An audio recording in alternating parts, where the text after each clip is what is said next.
The single mom, named Becca, was at the hospital with her baby for a checkup. While waiting for her turn, she suddenly felt a sharp pain in her stomach and cried out, causing everyone to stare at her oddly. She knew it was just a sign of an upset stomach, but she tried to keep it together because she had the baby on her back. However, it wasn't something she could easily ignore. She glanced around and noticed a young man sitting in a corner. He seemed like her only hope. She asked him if he could watch her baby for a moment and, without waiting for his reply, unstrapped the baby and handed it to him before dashing off to the bathroom. The young man, who was an heir and had no experience with babies, was clueless about how to hold the child. He asked a nearby woman for help, but she ended up scolding him instead. At that moment, a nurse assumed he was the baby's father and told him to bring the child inside. With no other option, he awkwardly carried the baby to see the doctor. When he saw the sharp needle in the doctor's hand, he freaked out. He begged the doctor to be gentle and not to hurt the baby. As the doctor got closer, he started worrying that the medicine wasn't safe. The doctor calmly explained that it was completely safe and told him to relax. Despite this,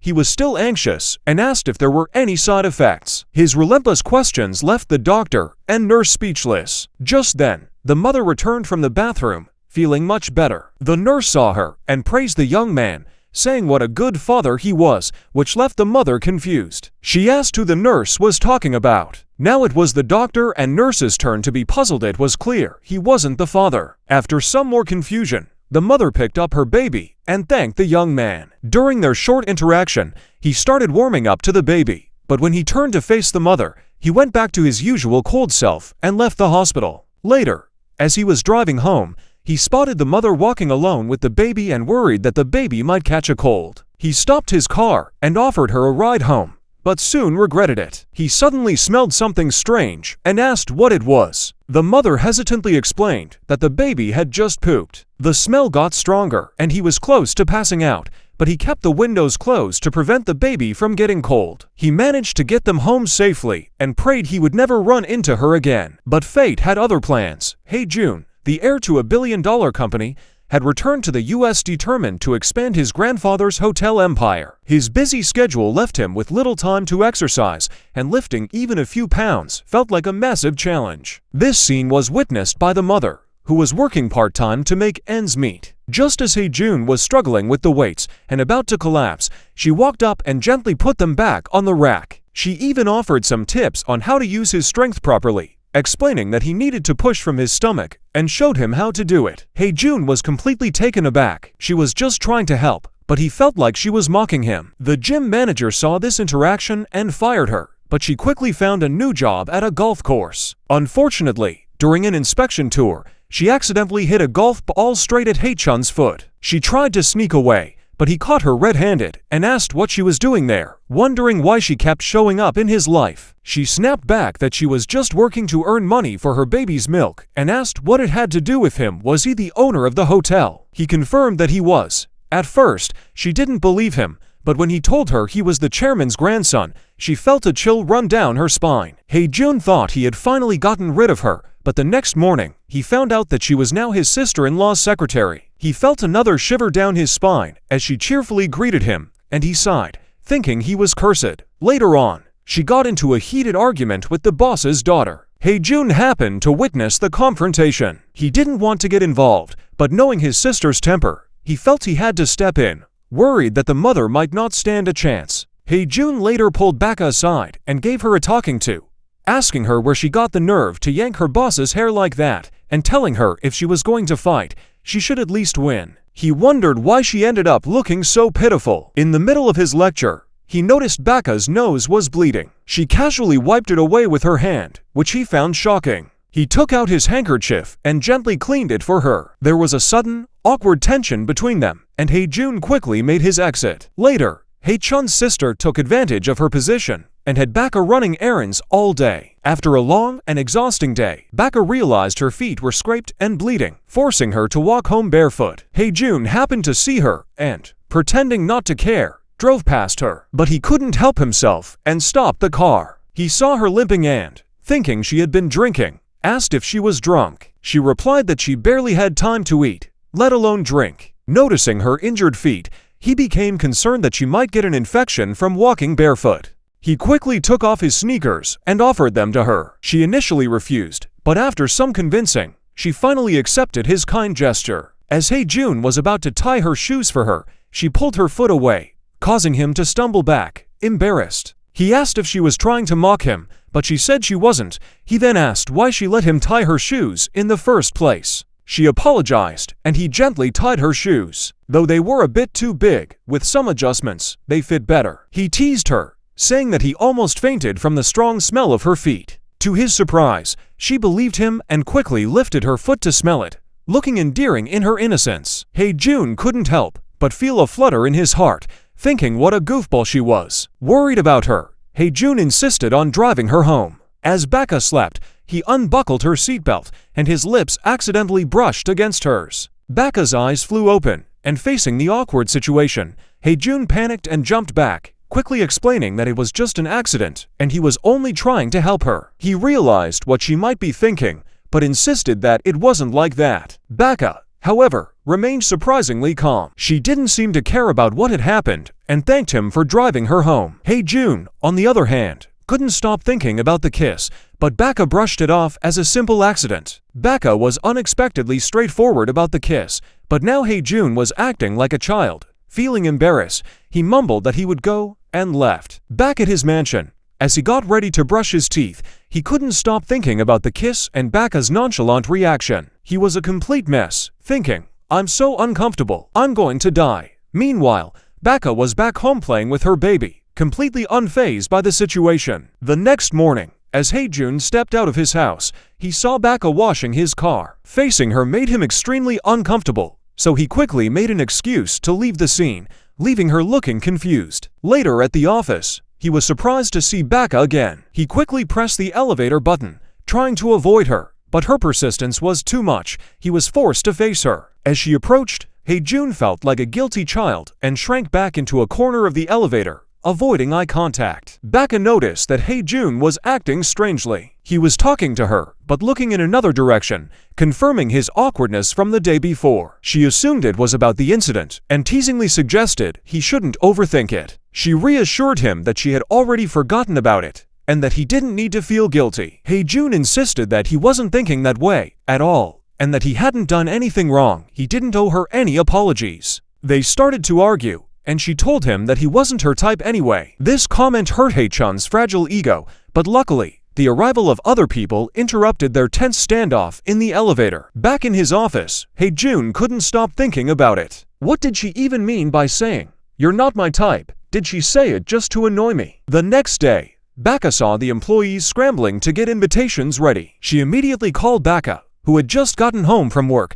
and made her work overtime, forcing her to finish all the invitations by herself to keep her job. Baeka brought her baby to work with her, just as Hae-jun was about to head home. When he heard a noise and saw the baby, he instinctively switched into dad mode. He remarked that the baby was there to play and noted how much she'd grown, but then quickly realized the oddity of the situation and snapped back into his usual serious demeanor. Despite this, the baby helped to ease the tension between them. Since Hae-jun was the CEO, he lent Baeka a hand with this small task so she could leave early. Hae-chun's mother, noticing the growing bond between her son and Baeka, decided to teach Baeka a lesson. She asked Baeka to bring an expensive painting from the museum. However, before Baeka left, the mother secretly activated the museum security system. Unaware of this, Baeka accidentally triggered the alarm as she tried to leave, causing the baby to cry loudly in fear. The malicious mother informed the security guards that there was a thief in the museum. Soon after, security arrived, questioning Baeka about why she was there so late and why she had the museum's painting. They warned her to stay still or she would be shot. Trying to explain herself, Baeka mentioned she had her baby on her back, but they insisted she put down the painting and raise her hands immediately. Meanwhile, Hae-jun had found Baeka's purse and phone in the office and, after a moment's hesitation, decided to bring them to her home since the baby's belongings were in the bag. On his way, he saw police cars rushing towards his family's museum. Arriving just in time, he protected Baeka without hesitation, confirming her identity and securing her release. No one believed Baeka, but she tried to explain to Hae-jun that she didn't take the painting and that his mother had asked her to deliver it. However, She couldn't find the note with the address. Hae-jun reassured her, saying he believed her. No mother would bring her child to commit theft. His unconditional support moved Baka deeply. She tried to hold back her tears, but couldn't. Seeing her distress, Hae-jun offered to watch the baby, giving her the space to cry freely in the car. He assured her they were alone, and the car was soundproof, so she could cry as much as she needed. Finally, Baka broke down and let all her emotions out, sharing the hardships of being a single mother. After a while, she calmed down, and Hae-jun lightheartedly teased her for crying so much that her nose ran. She insisted she had wiped it carefully, making him laugh. That simple evening brought them closer. As they were about to leave, Hae-jun noticed a familiar smell. Embarrassed, Baka wanted to get out of the car to change the baby's diaper, but Hae-jun, worried the baby might catch a cold, suggested she do it inside the car. The next day at work, Baka felt grateful for everything Hae-jun had done and promised to repay him someday. However, Hae-jun, who had everything, told her not to worry about it, unaware of how soon he'd need her help. Later that day, he bumped into his ex-girlfriend and her fiancé at a hotel. They were planning to have their wedding there. The ex, seeing Hae-jun, started making snide remarks, insinuating that he hadn't moved on because he still had feelings for her. Just then, Baka appeared, and to Hae-jun, she seemed like a savior. Wanting to get back at his ex, he asked Baka to pretend to be his fiancée. He said if she wanted to repay him, now was the time to pretend to be his fiancée for just one day. After a quick makeover, Baka transformed from a simple girl into a stunning beauty, leaving him speechless. Hae-jun couldn't believe this was the same Baka he knew. Baka, on the other hand, quickly embraced her role. The way they spoke so intimately left Hae-jun feeling flustered. To avoid any mistakes, he warned her not to make up any answers if she didn't know something, but to pass the question over to him. He then pulled out a ring and asked her to put it on. It fit perfectly. They appeared together, hand in hand, looking like a perfect couple. The ex was shocked to see that Hae-jun actually had a fiancé, and even her own fiancé complimented Baka's beauty, infuriating her further. In a rage, she attempted to humiliate Hae-jun. She asked how they met, and Baka quickly redirected the question to Hae-jun. He explained that he had fallen in love with Baka at first sight and had pursued her persistently. The ex-girlfriend, with a smug expression, mentioned that she had met her current fiancé just 10 days after breaking up with Hae-jun. It was only 10 days after our breakup. That's so heartwarming, she said sarcastically. It's good to date someone for 2 years. Honey, you're not a bad girlfriend, right? Of course, she wasn't. Their words left Hae-jun and Baka momentarily speechless. To shift the attention, Baka subtly flashed the ring on her finger, regaining her composure. As the food arrived, the couple continued their act, with Hae-jun being his usual charming self. However, the ex wasn't done. She tried to put Baka down, saying that her family background wasn't good enough for Hae-chun's family to approve of their marriage. Furious, Hae-jun told her to watch her mouth. But Baka's next move was unexpected. Hae-jun thought she was experiencing stomach pain, but her fiancé immediately realized it's not a stomach problem, she's pregnant. Baka was playing a bold game, making Hae-jun a dad in front of his ex. After the meal, Hae-jun was displeased with Baka's performance. He complained that she made him an unexpected single dad. Baka bluntly responded that it was the only way to show his ex he could be happy without her. Hae-jun had to admit that it made sense. Due to morning sickness, Baka couldn't eat much, and Hae-jun couldn't help but laugh at her mischievous side. When they got home, Hae-jun looked at the ring, thinking about Baka from that day. Little did he know, she had already found a place in his heart. Baka often brought her child to work. When her lack of education was discovered, she was ostracized and belittled by her colleagues. They thought studying hard was pointless in today's world, believing that connections mattered more, especially for those dating their superiors. Baka agreed and tried to ignore her frustration by drowning her sorrows in alcohol. After having dinner with friends, Hae-jun noticed Baka was there and heard that she was being ridiculed. Seeing her drink so much worried him. He was about to go over and defend her when she suddenly turned into a warrior, using her fists to teach the gossiping women a lesson. Hae-jun watched in shock, amazed that she could take on 5 people at once. The terrified colleagues ran away, and the drunken Baka collapsed. She didn't relax until Hae-jun came over. Mistaking him for her husband, she hugged him, saying he was late and asking if he knew how long she'd been waiting for him. She leaned against him like a little wife who had been bullied. Hae-jun couldn't help but whisper, "I'm sorry I'm late." Soon, he took her home, but their neighbor saw them and quickly helped get Baka inside. Hae-jun was a bit annoyed, wondering why he was getting so involved with her. The neighbors took care of her and found her a place to sleep. The next morning, when Baka realized it was Hae-jun who had brought her home, she rushed out to wash his car as a gesture of thanks. As soon as he saw her, he told her not to act so recklessly again. Then, he gave her some honey water that he had prepared in advance, knowing her stomach would be upset from all the alcohol. She wondered if he was being tough and caring at the same time. He replied that, if she didn't like it, she didn't have to take it. Despite his words, she was touched by his concern. News of the incident quickly reached Hae-chun's mother, who took the opportunity to scold Baka.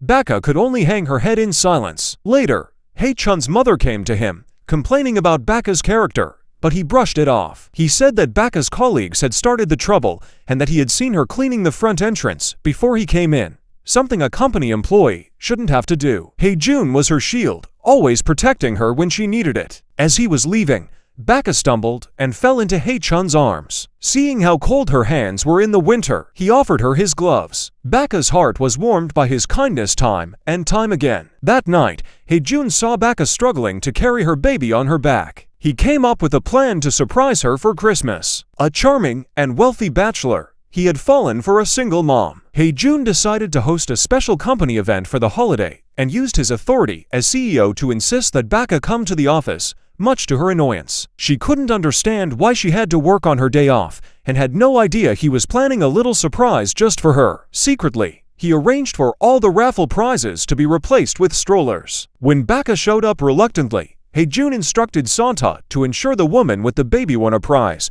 then quickly slipped away. Santa approached Baka, who picked a raffle ticket. When she asked if she had won anything, Santa congratulated her for winning a stroller. She was thrilled since it was exactly the one she had wanted, but couldn't afford. At that moment, Hae-jun casually pretended to walk by. Baka excitedly shared her happiness, saying she had never considered buying one because it was so expensive, even questioning if this was all a dream. She had no clue it was all part of Hae-chun's plan. This was her baby's first stroller. Hae-jun suggested they take the stroller out for a test drive, and they strolled through the park. He acted like he was just taking a break from work to spend some time with them. Later, they went to a restaurant where Hae-jun played with the baby, looking like a doting dad. Baka jokingly reminded him to find someone to marry because he would make a great father, but her words upset him. He told her his personal life was his own business and she didn't need to worry about it. Baka was puzzled. Just then, an employee approached and asked if they could take a family picture. Baka was about to decline,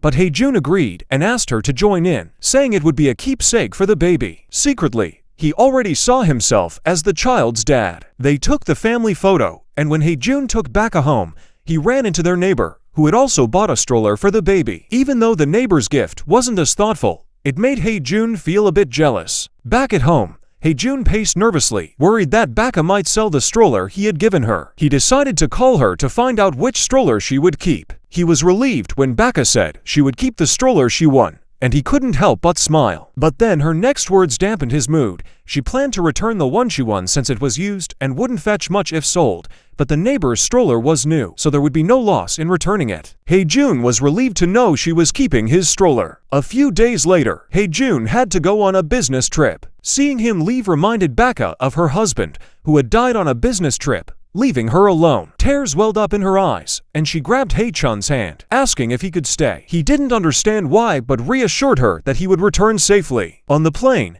Hae-jun looked at the family photo, unaware that trouble was brewing back home. Taking advantage of his absence, Hae-chun's mother plotted to get rid of Baka. She arranged for someone to give Baka a valuable painting to deliver using a car with a hidden tracker. On the way, a car from the opposite lane swerved into hers, and Baka, panicking, got out to check the damage, not realizing she was being followed. The other driver apologized and offered compensation. While Baka was distracted, someone stole the painting. She frantically asked, "Where's the painting? What's going on?" When Hae-chun's grandfather found out, he was furious and decided to fire Baka. Hae-chun's mother accused Baka of stealing the painting, and Baka, feeling wronged, insisted, "I really didn't do it." Meanwhile, Hae-jun had just reached his hotel and called Baka to let her know he was safe. As soon as she heard his voice, she couldn't hold back her tears. He asked what was wrong, but not wanting to worry him, she said she was just tired and quickly hung up. Later, Baka found a new job at a car wash. Hae-jun anxiously awaited her replies, but she became distant, realizing their worlds were too different. Determined to return to Korea sooner, Hae-jun worked overtime to finish his project in a few days. He returned after hearing from his aunt that Baka had lost her job. He immediately went to confront his mother,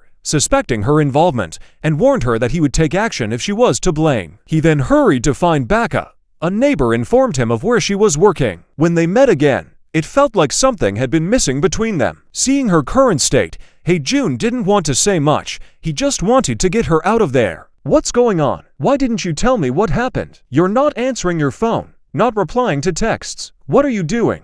Acting so recklessly. If I had known, I wouldn't have let you go through this. Will you come with me?" Overwhelmed by Hae-chun's questions, Baka coldly replied that she needed to work and told him to leave if he had nothing else to say. She didn't want his sympathy and insisted she could manage on her own. Back at his office, Hae-jun couldn't calm down. During their time together, he had come to understand his true feelings for her, but he never had the chance to confess. He went back to see her once more and was devastated to see her working long hours alone in the cold. At that moment, a pipe burst, and Hae-jun rushed over to shield her. Taking this as his chance, he finally confessed his feelings. "I can't just sit back and watch you like this anymore. I can't stand it. I like you, Baka." She was shocked by his words, but he reiterated his confession, even saying that he wanted to be a father to her baby and take care of both of them. Despite his heartfelt declaration, Baka stood there stunned for a moment before telling him to leave. She thought he was just feeling sorry for her. She had no idea how long Hae-jun had struggled to find the courage to tell her how he felt. He hoped she would give serious thought to his words,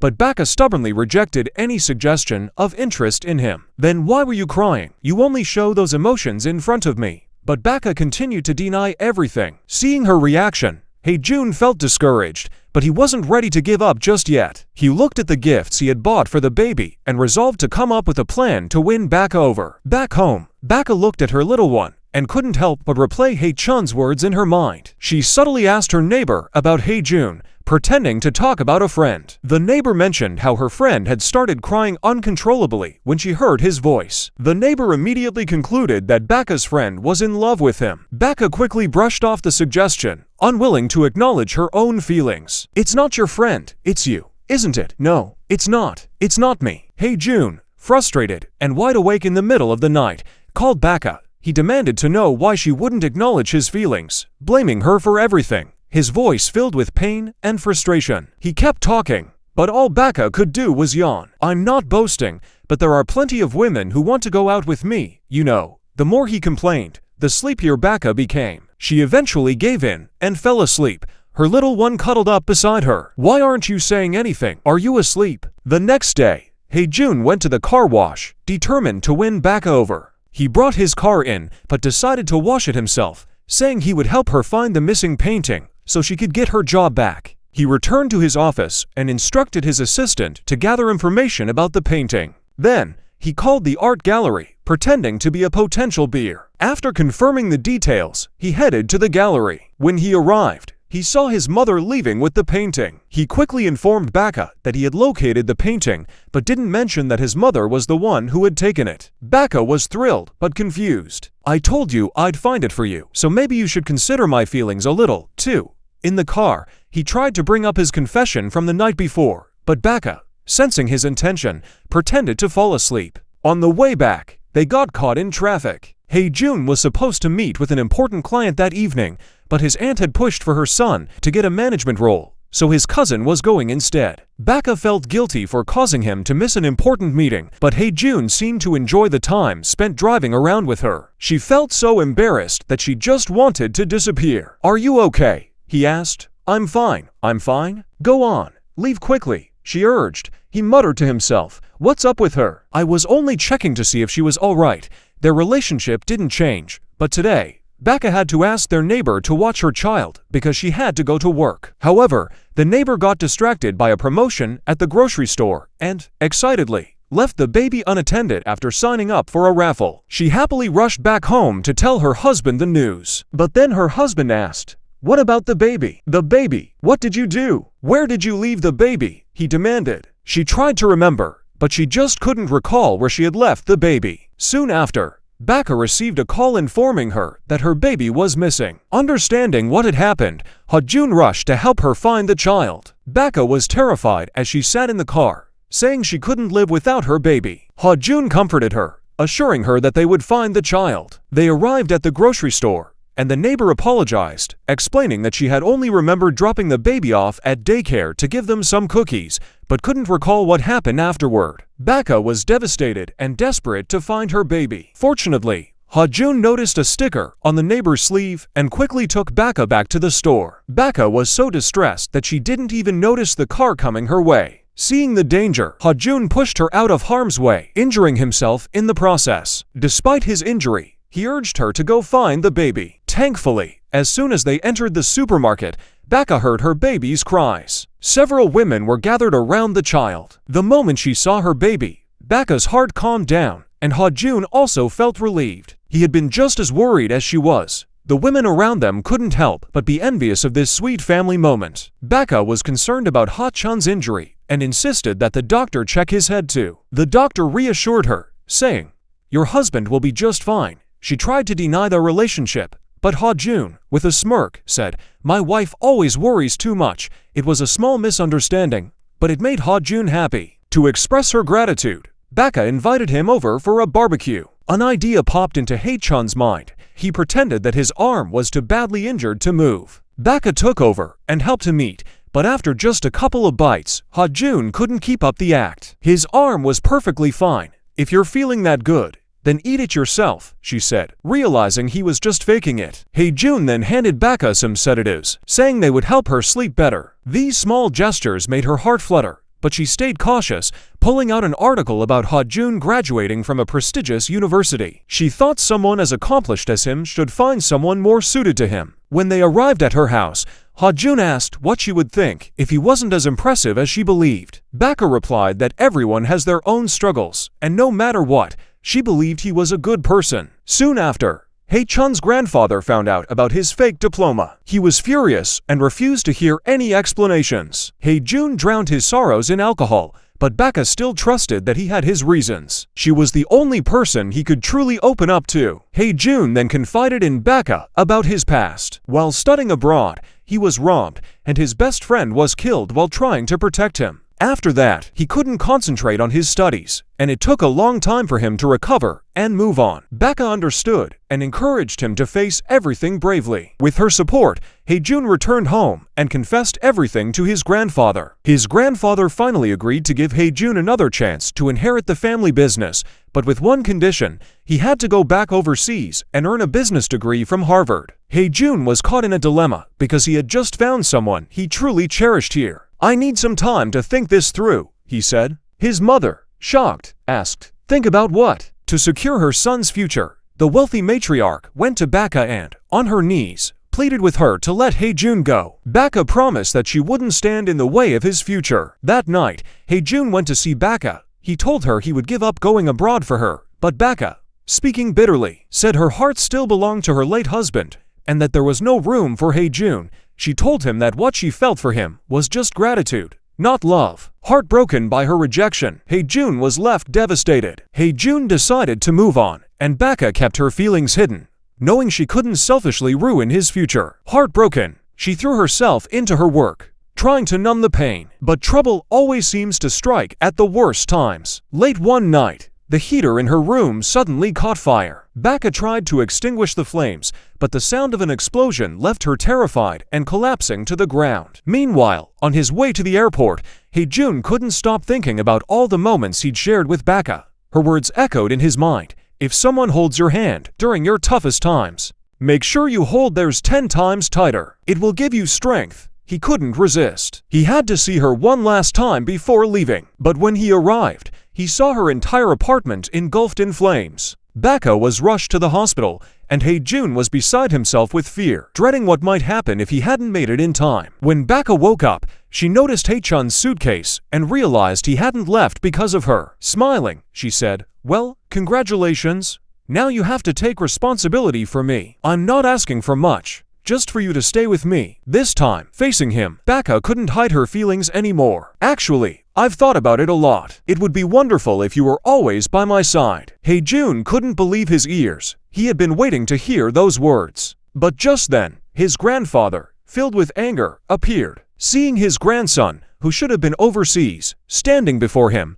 he was furious. Without saying a word, he kicked Hae-jun out, understanding the reason behind all of this was a woman. Baka asked Hae-jun what his plans were now. He shrugged and joked that he might just wander around, or maybe she could take care of him if she wanted. With a serious expression, Baka asked how much money he would need per month. He humorously replied that his situation wasn't great, so 10 million won a month would suffice. Shocked, Baka realized that her current salary was less than 10 million won a year. She couldn't imagine earning that much in a month. She wondered what he would even do with so much money. Just kidding. Hae-jun laughed at her serious expression. He revealed that he actually had a plan to start a business, but didn't have a place to live yet. So, he decided to go home with Baka, even though he had nothing now. Being with the one he loved was enough. Seeing the cold weather, Hae-jun was worried about Baka and the baby getting sick, so he decided that the first thing he needed to do was buy a car. But Baka told him it was fine and helped him tie his tie. Hae-jun seized the opportunity to kiss her. "What are you doing? The baby's right here,"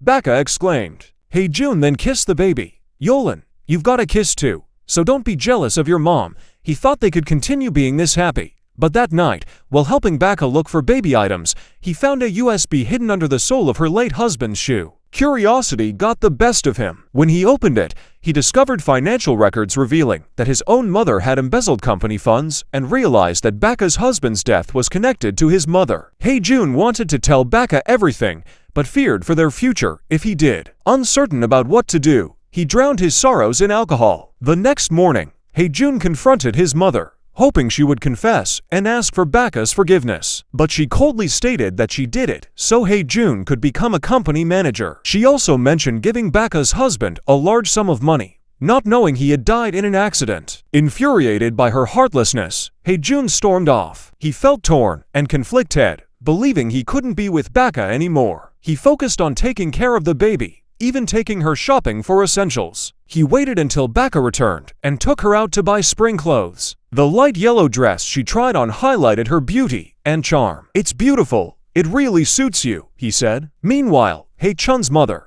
overwhelmed with pressure from her father-in-law and son, approached his grandfather for help. But he refused, telling her she had to face the consequences of her actions. After sorting everything out, Hae-jun took the baby to visit Baka at work. The sight of their little family together was heartwarming and caught the eye of Hae-chun's mother, leaving her deeply affected. She couldn't believe how close they had become while she was dealing with her own troubles. He was playing the role of a father to that poor girl's child, and he was genuinely happy about it. However, that evening, Baka received a call from Hae-chun's mother and found out that he hadn't told her anything. All his mother asked was for Baka to take good care of Hae-jun from now on. Baka sensed something was off from their conversation, so she asked Hae-jun if something had happened, but he quickly brushed it off. Despite his reassurance, she couldn't shake the feeling that something was wrong, so she called the CEO's girlfriend that night. When she got to her place, she found a suicide note left by Hae-chun's mother and an empty bottle of sleeping pills on the table. Luckily, they got her to the hospital in time. When she woke up, she learned that Baka had saved her. Feeling guilty, she went to Baka to confess everything. She admitted that her actions had caused Baka's husband's tragic death. Then, she went to the police station to turn herself in. The lawyer who had been involved in the scheme was being pursued by the police. He lost his mind and decided to take revenge on Baka. He started his car and aimed it at her. Seeing Baka in danger, Hae-jun pushed her out of the way and took the impact himself. He was immediately rushed to the hospital. Baka was in agony, praying that Hae-jun would be okay. After several hours of surgery, she was told that the surgery had been successful. Although his life was no longer in danger, he was still in a coma. Baka was finally able to breathe a little. She apologized to the chairman, explaining that Hae-jun had been injured while saving her. Seeing how heartbroken she was, the chairman couldn't find it in himself to blame her. Baka expressed her desire to stay by Hae-chun's side and take care of him. The chairman looked at her, at the person his grandson had risked his life for, and he didn't stop her. He just quietly left the room. From that day on, Baka stayed by Hae-chun's side, taking care of him. Hae-chun's mother, having confessed to her crime, received a reduced sentence. After her release, she visited her son in the hospital. "I was so stubborn. Please forgive me. Wake up, honey." Seeing Becca staying by her son's side, she felt grateful. Becca assured her that she would stay there, that she wouldn't leave, and that she would be by his side for the rest of her life. His mother couldn't say anything except to thank her from the bottom of her heart. Not long after, Becca received a call from the hospital saying that Hae-jun was awake. She rushed to his bedside and called out to him, but he didn't respond. "You don't recognize me." Hae-jun still didn't say anything. Becca panicked, unsure of what to do. Just as she was about to call for the doctor, Hae-jun stopped her. "Did I say anything about forgetting you?" Becca burst into tears. After everything they had been through, they were finally reunited. After that, Becca went back to work at the hotel. Every day after work, she would go to the hospital and take Hae-jun for a walk, while Hae-chun's mother took care of the baby. A few months later, Becca moved out of her small apartment and into Hae-chun's house. Finally, she and her child had a place to call home. There would be challenges ahead, but as long as they stayed positive and didn't give up, a bright future awaited them. So this is the conclude of the story. Now we will meet in the next videos. Till then, take care and watch another cool videos.